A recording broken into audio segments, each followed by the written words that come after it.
Pasien positif COVID-19 di Riau yang meninggal dunia selain disebabkan usia yang lanjut, juga disebabkan lambatnya penanganan akibat kurangnya pemahaman tentang siapa saja yang boleh dilakukan isolasi mandiri.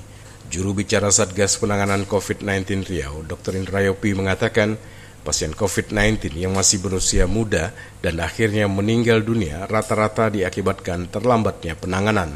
Pasalnya, awal terkonfirmasi COVID-19 yang bersangkutan melakukan isolasi mandiri karena tidak bergejala.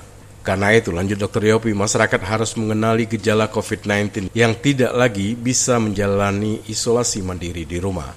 Pertama, yakni demam berkepanjangan meskipun sudah diberikan obat.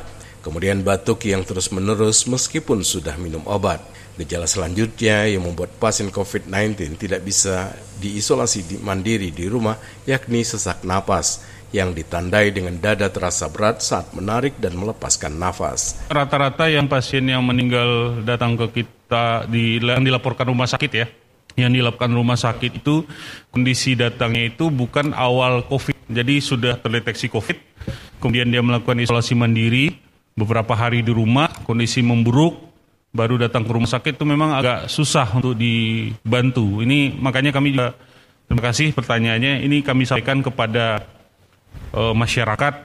Masyarakat harus mengenali gejala-gejala COVID derajat sedang yang memang tidak bisa di rumah.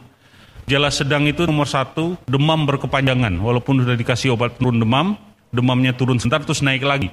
Itu namanya demam persisten, itu harus dirawat di rumah sakit. Yang kedua, batuk persisten. Batuk yang terus-menerus, tiap 5 menit dia batuk, tiap 5 menit dia batuk, walaupun sudah minum obat batuk, tetap saja itu namanya batuk persisten, berarti harus dirawat di rumah sakit. Yang ketiga, terasa sesak nafas ataupun melepaskan nafas, itu berarti Anda harus dirawat di rumah sakit, cari pertolongan ke rumah sakit, jangan biarkan di rumah. Dan ini juga kami bukan menghimbau, memang sudah diperintahkan kepada puskesmas ataupun RT RW yang di kawasan atau di lingkungannya ada orang yang menjalani isolasi mandiri, itu harus dipantau minimal sekali sehari. Pemantauannya itu bukan cuma lewat via telepon, sebisa mungkin dengan teknologi sekarang tentu dengan video call. Kalau ragu rasanya dengan kondisi pasien tersebut, diinformasikan ke petugas kesehatan yang berwenang di daerah itu. Berarti dokter puskesmas. Kalau memang nggak bisa di dokter puskesmas, Anda bisa langsung hubungi dinas kesehatan setempat.